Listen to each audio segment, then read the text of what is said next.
¿Cómo están, estimados estudiantes? Vamos a continuar con el avance de la asignatura.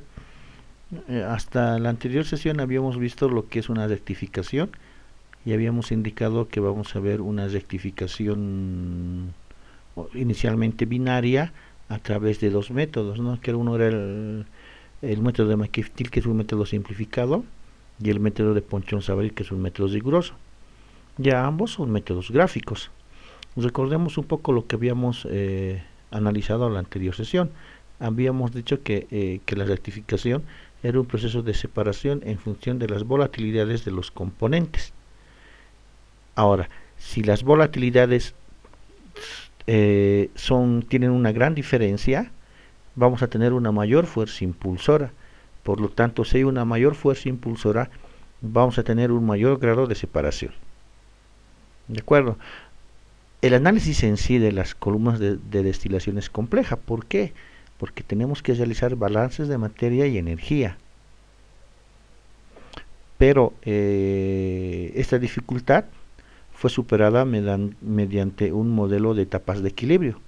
Este modelo de etapas de equilibrio, es decir, es lo que hablábamos en la destilación flash. El vapor y el líquido salen en equilibrio, ¿no? Este método, esta propuesta de desarrollo para resolver este tipo de columnas fue desarrollado por Sorel en 1893.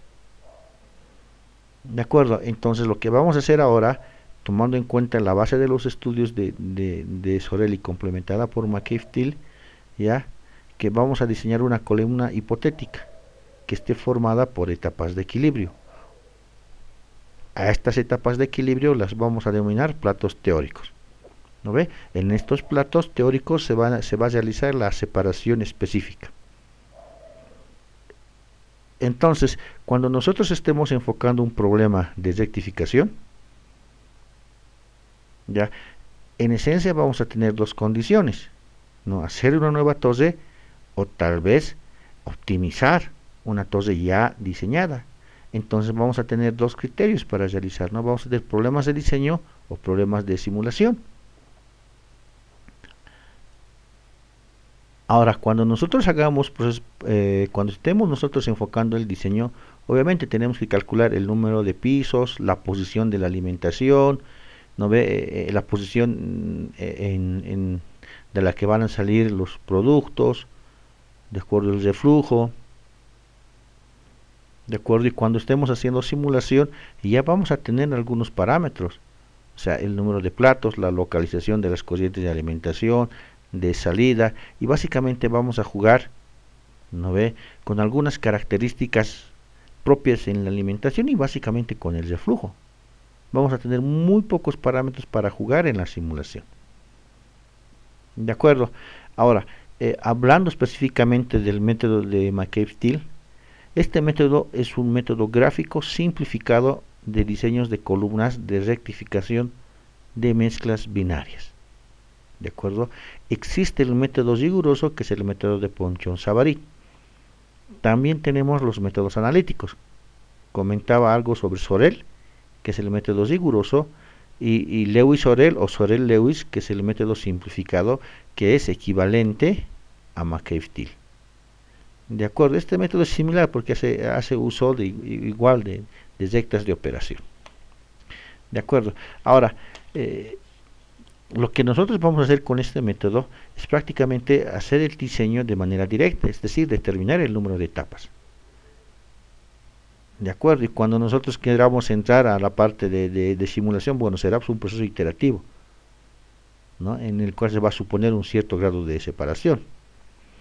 Ahora, si nosotros hablamos de lleno de lo que es el método de McKeith-Thiele, a ver, habíamos indicado que es un método simplificado de diseño, ¿de acuerdo?, que en función a las características de lo que queremos separar, podemos obtener resultados muy aceptables, ¿de acuerdo?, especialmente cuando las mezclas binarias que nosotros tenemos, los calores latentes de vaporización de los componentes sean similares y prácticamente iguales. Este método básicamente se basa ya en algunas consideraciones. ¿De acuerdo? Primero, que la presión es constante a lo largo de toda la columna. ¿De acuerdo? Repito, que la presión es constante a lo largo de toda la columna. ¿Ya? Que la columna es perfectamente adiabática. ¿De acuerdo? Que la columna es perfectamente adiabática. ¿Ya? Otra, que los calores latentes molares de los componentes de la mezcla son iguales. Lo que esto equivale a suponer que el calor latente molar de vaporización de la mezcla es independiente de la composición de la misma.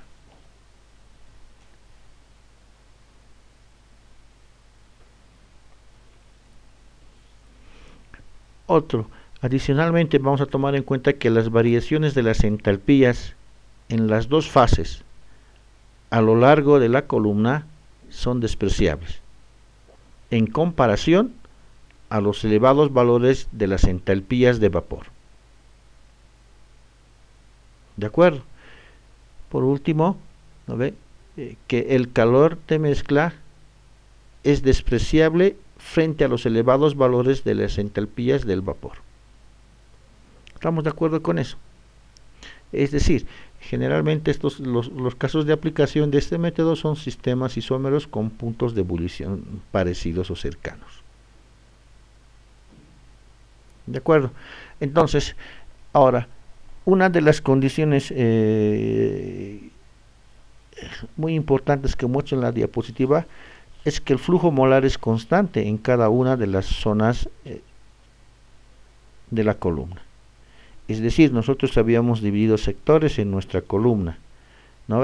Sector de enriquecimiento y sector de agotamiento. Estamos hablando que en cada uno de los sectores tu flujo molar va a ser constante. ¿De acuerdo? No estoy diciendo que el flujo molar del líquido en el sector de enriquecimiento es igual al flujo molar del líquido en el sector de agotamiento. No estoy diciendo eso, ¿no ve? Además estamos comentando en la diapositiva que la relación LV es constante para cada una de las zonas. ¿De acuerdo? Entonces, con esas consideraciones podemos empezar a trabajar un poco más profundamente con lo que es el método de McKeith-Thiele y podemos recordar un poquito las hipótesis que hemos mencionado. ¿No ve? En el sector de enriquecimiento hemos dicho que los flujos molares van a ser constantes, tanto del líquido como del vapor. Lo mismo mencioné que en el sector de agotamiento los flujos molares en el sector de agotamiento tienen que ser iguales. No estoy diciendo, por favor, que este flujo es el mismo que este, no. No, estoy diciendo que en cada sector sus flujos van a ser constantes. Ese es un parámetro importante a la larga de poder definir el número de platos. Aquí les muestro una fotografía de torres de destilación. Fíjense el tamaño. Y aquí estoy mostrándoles unas especificaciones de la ingeniería básica que debe cumplir. ¿No ve? Una hoja que todavía falta llenar, pero que nos indica, ¿no?, cuál debería ser el número de platos. O sea, la esencia para lograr, más allá de muchas variables que puede haber, la esencia de una separación es identificar el número de platos de la columna. De acuerdo, entonces trabajemos con lo que es la columna. En esencia nosotros hemos dividido mi columna en dos sectores, pero en esencia hay tres, si ustedes se dan cuenta. Tengo el sector de enriquecimiento, tengo el sector de agotamiento. Listo, donde se produce la separación. Pero además tengo el sector de la alimentación. ¿Por dónde está entrando esta alimentación? ¿Por el medio? ¿Por la cabeza? ¿Por los fondos? ¿Por dónde está entrando? Entonces, en esencia son dos sectores, pero vamos a incrementar el punto de alimentación, ¿no? Porque tenemos que identificar por qué plato ingresa la alimentación. El vapor sube, el líquido baja. Tengo un condensador y ya hemos hecho el balance para calcular la carga del condensador y ya hemos hecho un balance para calcular la carga del hervidor. Eso ya lo hicimos la anterior sesión. Ahora, el análisis de una columna pues es muy importante. Yo les cuento específicamente en la parte de diseño, en la parte de simulación. Ya ahí tenemos podemos meter básicamente termodinámica en todo el análisis de una columna de destilación, porque podemos evaluar tranquilamente los intercambios de energía en cada plato, ¿no? Pero además es importante para la parte de control, porque si ustedes analizan esta parte, yo tengo control de flujo, control de nivel, control de presión y control de temperatura. Y si revisan y analizan toda la tose, tengo controles de flujo, controles de temperatura, controles de nivel. O sea, es muy importante también conocer el área de control, ¿de acuerdo? Para poder entender bien lo que está pasando en una columna de destilación. Pero habíamos dicho que nosotros vamos a tomar en cuenta el concepto de que en cada plato existe una etapa de equilibrio, ¿no ve? Porque sale el líquido, cae el líquido, sale el vapor, y esos están en equilibrio. Habíamos visto un videíto y más o menos una secuencia que nos hablaba, ¿no ve?, de cómo es cuando sube el vapor, choca con los capuchones del plato, se enfría, se condensa, se llena y se balsa y cae al plato inferior. Entonces esa es la metodología de transferencia, ¿no ve? Está subiendo el vapor, se condensa y cae el líquido. Eso en toda la tose. ¿Eso qué nos permite identificar? ¿No ve? ¿Quiénes están en equilibrio? Eso es muy importante. Aquí a veces uno se confunde, ¿no ve? Aquí piensa que el vapor que sale está en equilibrio con el líquido que entra. No. Tenemos que tomar en cuenta, si es el plato N, todo lo que sale del plato está en equilibrio. Es decir, Bn está en equilibrio con su Ln. En el plato N-1, Vn-1 está en equilibrio con Ln-1. ¿De acuerdo? Adicionalmente, ¿no?, lo que nosotros podemos ver en esta secuencia es la representación, digamos, lo que estaría pasando en cada plato en un diagrama T versus composición. ¿De acuerdo? Y cómo podría llegar de mi etapa de equilibrio a un plato anterior o a un plato posterior. ¿De acuerdo? Estos con estos están en equilibrio, ¿no? Este con este. ¿De acuerdo? Pero a la larga, esta gráfica la vamos a trabajar más en otro tipo de diagramas, ¿no?, que es Y versus X. Pero esto es a manera de introducción. Volveremos a lo que estamos haciendo. Quería analizar una tose entera. Les había indicado que esta tose lo voy a dividir, ¿de acuerdo?, básicamente en dos sectores, y voy a tomar en cuenta como un sector aparte la alimentación. Entonces tendría tres: un sector de enriquecimiento y un sector de agotamiento. Para cada una de las etapas, ¿no ve?, vamos a analizar nosotros los balances de masa respectivos. Ya, inicialmente, ¿de acuerdo?, vamos a tomar en cuenta toda la tose. ¿Ya? ¿Por qué primero toda la tose? Primero tenemos que definir todas las entradas y salidas en forma global que existen de la tose. Es decir, definir, vamos a tener F y vamos a tener XF. Definir y calcular si nos falta D, XD, R, XR. ¿De acuerdo? Es decir, primero hacemos nuestro balance global y luego elegimos, como estamos en mezcla binaria, al componente más volátil. Y sobre ese componente más volátil podemos empezar a definir cómo calculo el destilado y cómo calculó el residuo. Ya, esa es la primera parte entonces, ¿no ve? Estamos definiendo de calco presión constante, pérdidas de calor, 0, adiabático. Y de ahí empiezo a definir primero mi balance global para poder calcular todas las corrientes de salida que me faltasen. Listo, una vez que hice el balance global, me entro al sector de enriquecimiento, ¿no ve? Que es la etapa superior. ¿De acuerdo? Hemos dicho que vamos a contar los platos de arriba hacia abajo. Tengo el plato 1, 2, 3, 4. Nuevamente hago mi balance global en todo el sector de enriquecimiento, es decir, tomando en cuenta todo esto. ¿No ve? Que esté entrando solamente ve que está saliendo Ln y el destilado, ¿no ve? ¿De acuerdo? Y luego hago lo mismo con el balance parcial, pero para el componente más volátil. ¿De acuerdo? Ahora, ¿cuál es la idea? ¿Cuál es la idea? Lo que yo quiero conocer es, conociendo el N0, yo quiero conocer el YN-1. Me dejo entender. Si esta es la etapa 1, este es el vapor 1. Aquí se condensa, y este L, ¿qué sería? El L0, porque está fuera de la etapa 1. Entonces, si yo conozco el L0, puedo conocer el L1. Ah, si este fuese 0, sí podría conocer el YN1. ¿De acuerdo? Entonces, de acuerdo, por ese motivo yo podría reordenar esa ecuación. ¿No ve? Despejo yn más 1 y luego el vapor N, mejor dicho, el vapor N más 1 lo evalúo en función al balance global. ¿De acuerdo? A esta ecuación se la conoce como línea operativa del sector de enriquecimiento. Este es el OCE.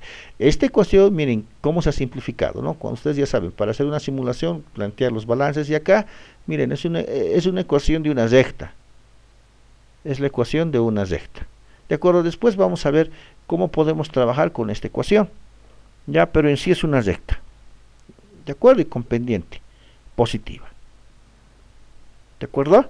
Ahora, nosotros en esta secuencia hemos dicho que, oye, tenemos el reflujo, algo que vuelve a la tos. Entonces es mejor expresar mi ecuación del OCE en función de ese reflujo. Hemos definido el reflujo como L sobre D, y si yo opero la anterior ecuación, van a poder encontrar ustedes esta. ¿De acuerdo? Entonces, mi RD, ¿no ve? Ahora, para obtener de esta ecuación a esta ecuación, lo único que yo estoy haciendo acá es dividir sobre D. Esto sobre D, esto sobre D. L sobre D es R sobre D sobre D es 1. De acuerdo, aquí sería 1, aquí sería RD más 1. ¿Estamos de acuerdo con eso? Entonces yo tendría mi ecuación ahora expresada en función del reflujo, que es un parámetro importante porque es el que me van a dar, digamos, como dato cuando yo esté trabajando, o es el que yo voy a variar en un momento dado. ¿De acuerdo? Entonces ya tengo una de las ecuaciones. Miren que se ha simplificado mucho el análisis. Ahora yo me voy al otro sector, al sector de enriquecimiento.